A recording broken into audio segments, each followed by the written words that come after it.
Hello student, welcome to RD Study Time. Today we will start a basic concept of geometry. तो हम लोग geometry के कुछ basic concept देखेंगे। सबसे पहले हम देखते हैं पॉइंट। पॉइंट क्या होता है? अगर हम किसी शार्प पेन या पेंसिल से इस तरह से डॉट लगा दें तो इस डॉट को हम लोग कहते हैं पॉइंट। जो पॉइंट होता है, पॉइंट सिर्फ और सिर्फ पोजीशन को रिप्रेजेंट करता है।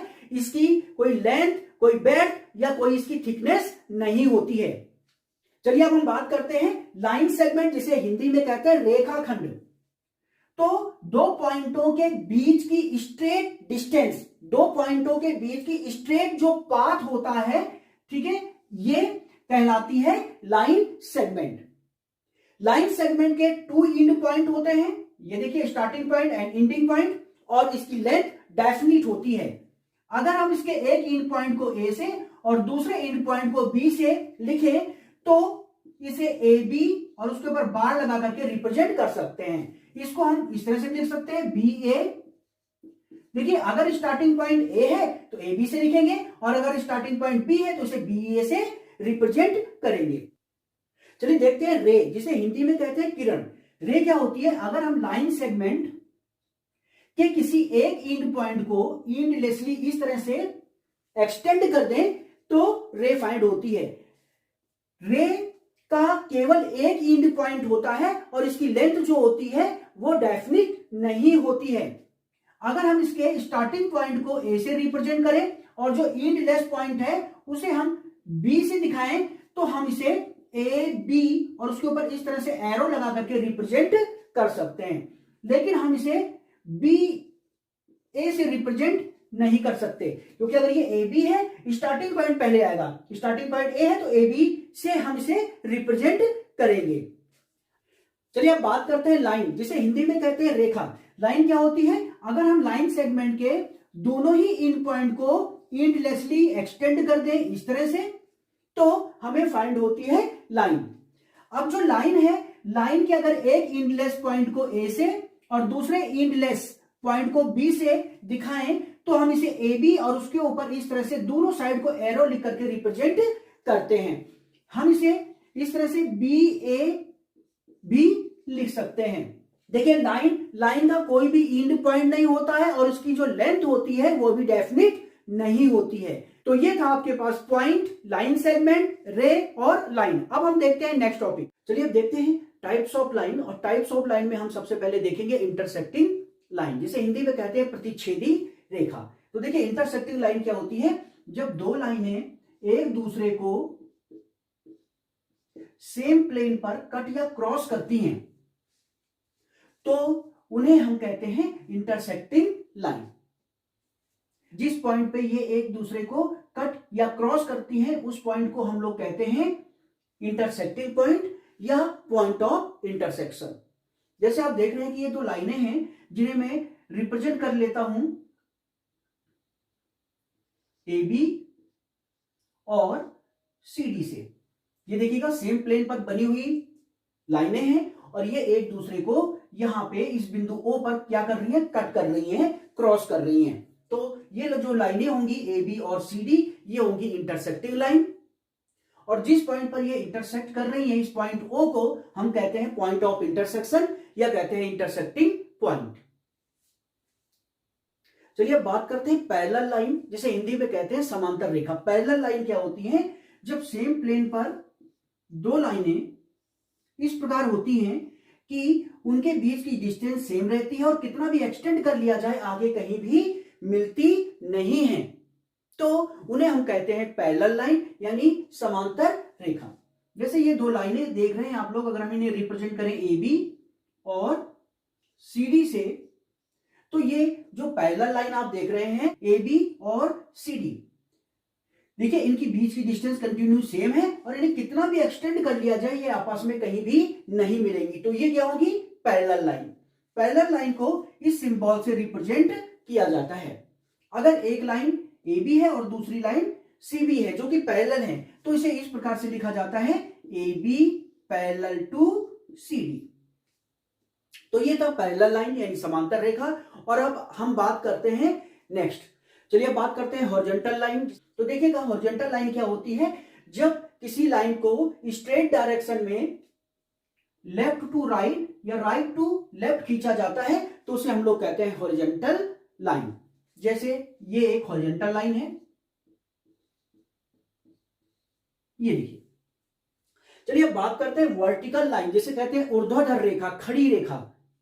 तो देखिए वर्टिकल लाइन क्या होती है, जब किसी लाइन को स्ट्रेट डायरेक्शन में टॉप टू बॉटम या बॉटम टू टॉप खींचा जाता है तो उसे हम लोग कहते हैं वर्टिकल लाइन। जैसे आप देखेंगे ये ए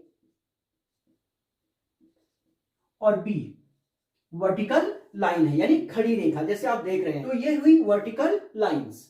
इसी तरह से अब हम बात करते हैं परपेंडिकुलर लाइंस क्या होती हैं। जब दो लाइंस एक दूसरे को 90 डिग्री पर इंटरसेक्ट करती हुई जाती हैं तो उन्हें हम कहते हैं परपेंडिकुलर लाइन, जिसे हिंदी में कहा जाता है लंबवत रेखा।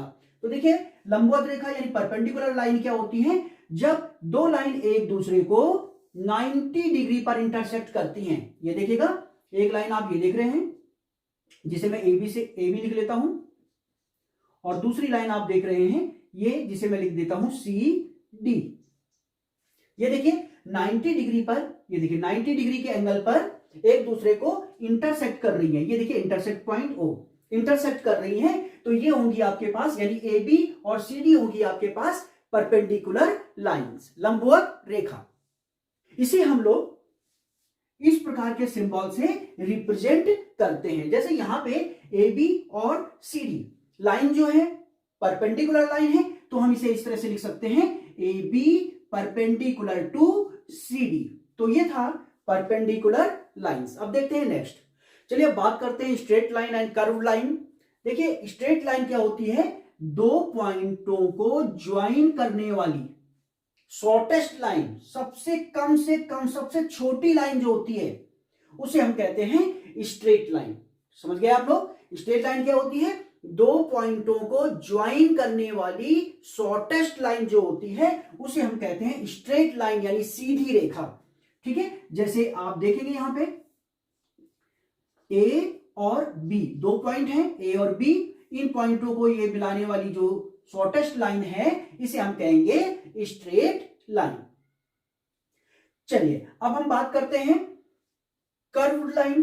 कर्व लाइन क्या होती है, ऐसी लाइन जो स्ट्रेट नहीं होती है, जो बेंट होती है, घूमी हुई यानी झुकी हुई होती है, उसे हम लोग कहते हैं कर्व्ड लाइन। जैसे आप देखेंगे ये क्या है, कर्व लाइन है।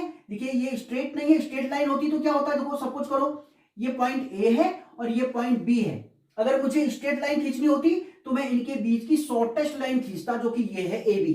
ठीक है भाई। और आप ये जो ऊपर देख रहे हैं, ये जिसको मैं अलग से फिर से दिखा देता हूं, ये क्या है, स्ट्रेट नहीं है, ये ए और बी की बीच की शॉर्टेस्ट लाइन नहीं है। ये देखिए इनके बीच की ये डिस्टेंस काफी ज्यादा है। ये वाली जो इस तरह से झुकी हुई लाइन है इसे हम कहते हैं कर्व्ड लाइन। ठीक है, तो कर्व लाइन क्या होती है, वो लाइन, वो रेखा जो कि सीधी नहीं होती है, स्ट्रेट नहीं होती है, बेंट होती है, झुकी हुई होती है, उसे हम कहते हैं कर्व्ड लाइन। तो देखते हैं अब नेक्स्ट। चलिए देखते हैं नेक्स्ट टॉपिक, एंगल्स। देखिए एंगल्स जिसे हिंदी में बोलते हैं कोण। तो देखिएगा एंगल्स क्या होते हैं, जब दो स्ट्रेट लाइन या रेस किसी कॉमन पॉइंट पर मिलती हैं, ये इस तरह से देखिए कॉमन पॉइंट पर मिलती हैं तो फॉर्म्ड होता है एंगल। ठीक है, रिपीट सुन लीजिएगा। जब दो रेस या स्ट्रेट लाइन किसी कॉमन पॉइंट पर एक दूसरे को मिलती हैं तो फॉर्म्ड होता है एंगल।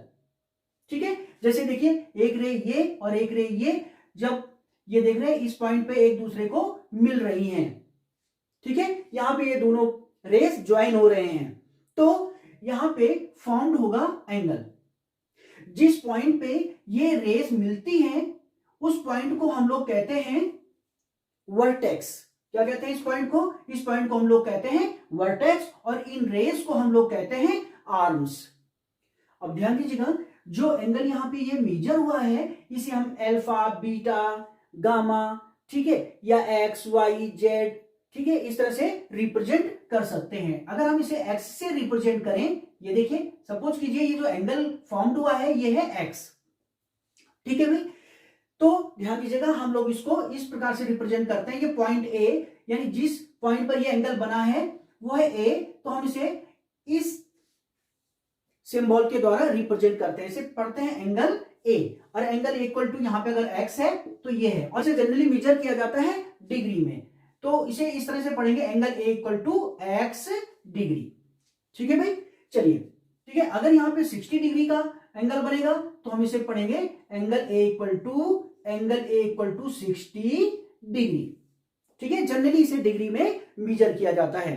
ठीक है, वैसे इसे रेडियन में भी मेजर करते हैं। तो चलिए, ये था आपके पास एंगल। अब चलिए देखिए types of angle. Types of angle में सबसे पहले हम लोग पढ़ेंगे राइट एंगल, जिसे हिंदी में कहते हैं समकोण। देखिए राइट एंगल क्या होता है? ऐसा एंगल जो कि एग्जैक्टली 90 डिग्री का होता है, जस्ट 90 डिग्री का होता है, उसे हम कहते हैं राइट एंगल। जैसे आप यहां पे देखेंगे, ये 90 डिग्री का एंगल है। देखिए 90 डिग्री का एंगल या राइट एंगल जब हम लोग रिप्रेजेंट करते हैं तो ये दोनों लाइनों के बीच इस प्रकार का एक साइन लगा देते हैं। ठीक है, इस प्रकार का अगर साइन लगा है तो हम कंफर्म हो जाते हैं कि ये एक राइट एंगल है। तो आप समझ गए राइट एंगल क्या होता है? ऐसा एंगल जो कि जस्ट यानी एग्जैक्ट 90 डिग्री का होता है, उसे हम लोग कहते हैं राइट एंगल यानी समकोण। चलिए अब बात करते हैं एक्यूट एंगल। एक्यूट एंगल जिसे हिंदी में बोलते हैं न्यून कोण। एक्यूट एंगल क्या होता है? ऐसा एंगल जो कि 0 डिग्री से तो ग्रेटर होता है, पर 90 डिग्री से क्या होता है? छोटा, लेस देन होता है। ठीक है, मींस जो 0 डिग्री और 90 डिग्री के बीच होते हैं एंगल, उन्हें हम कहते हैं एक्यूट एंगल। जैसे ये देखिएगा, ये दो लाइनों के बीच बना हुआ ये एंगल, जैसे 60 डिग्री का एंगल, ये है एक्यूट एंगल। चलिए अब हम देखते हैं ऑब्ट्यूस एंगल, जिसे हम लोग हिंदी में कहते हैं अधिक कोण। देखिए ऑब्ट्यूस एंगल क्या होते हैं? ऐसे एंगल जो कि 90 डिग्री से तो ग्रेटर होते हैं, बट 180 डिग्री से लेस देन होते हैं, उन्हें कहते हैं हम लोग ऑब्ट्यूस एंगल यानी अधिक कोण। जैसे देखिएगा, ये इन लाइनों के बीच बना हुआ ये 120 डिग्री का एंगल जो है, ये होगा ऑब्ट्यूस एंगल। ठीक है, तो ऑब्ट्यूस एंगल क्या हुआ? वे एंगल जो कि 90 डिग्री और 180 डिग्री के बीच होते हैं, उन्हें हम लोग कहते हैं ऑब्ट्यूस एंगल यानी कि अधिक कोण। चलिए देखते हैं स्ट्रेट एंगल, जिसे हिंदी में कहते हैं रेखी कोण या रिज कोण। तो स्ट्रेट एंगल क्या होता है? वो एंगल जो कि एग्जैक्टली 180 डिग्री का होता है, उसे हम लोग कहते हैं रेखी कोण यानी स्ट्रेट एंगल। जैसे देखिएगा,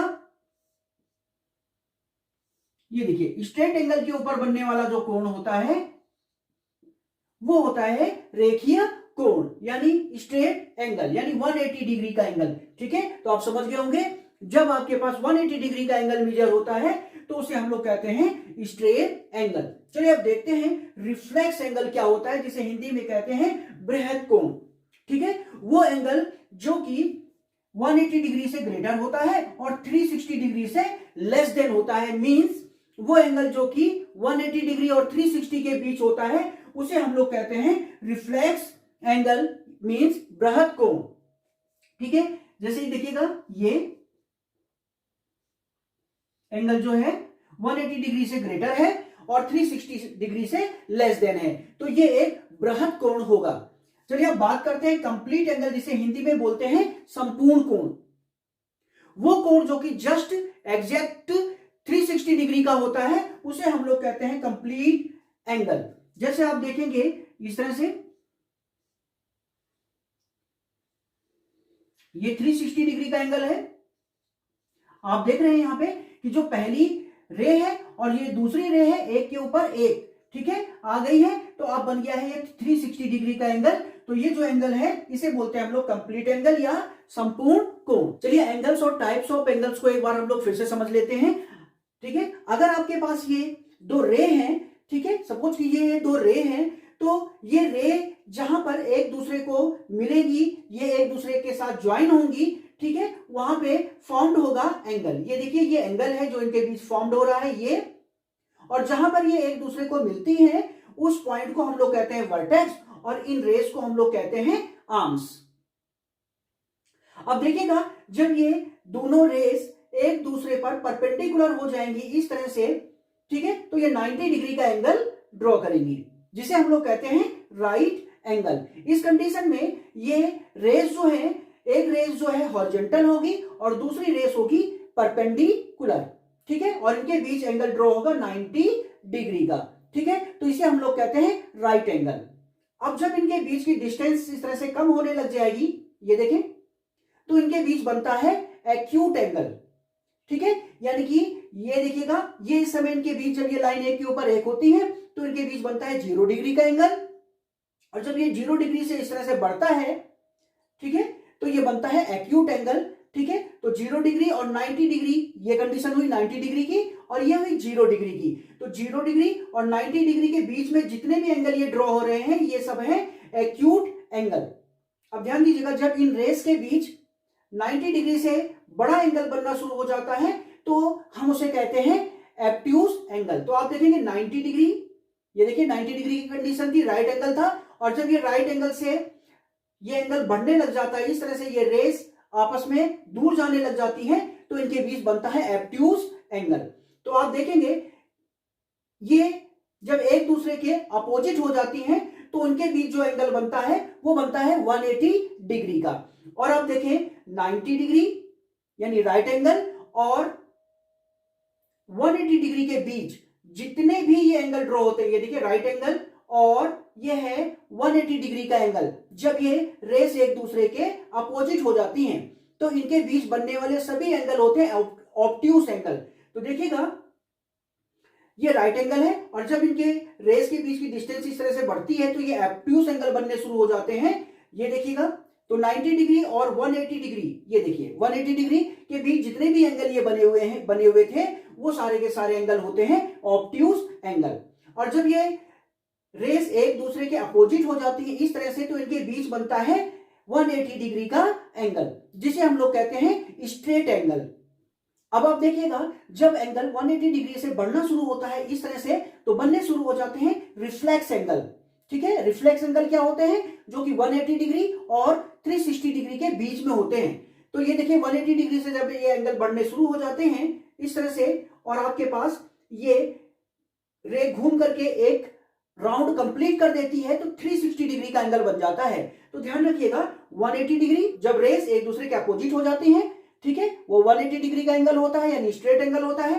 ठीक है, और इसके बाद जब ये एंगल बढ़ता है तो आप देखेंगे इस तरह से ये रिफ्लेक्स एंगल बनना शुरू हो जाता है। और देखिए जब ये रेस एक पूरा राउंड पूरा कर लेती है तो ये 360 डिग्री का एंगल बन जाता है। तो 180 डिग्री और 360 डिग्री के बीच जितने भी एंगल बने वो सारे होते हैं रिफ्लेक्स एंगल। और जब ये रेस एक पूरा राउंड पूरा कर लेती है तो ये 360 डिग्री का जो एंगल बनता है इसे हम लोग कहते हैं कंप्लीट एंगल।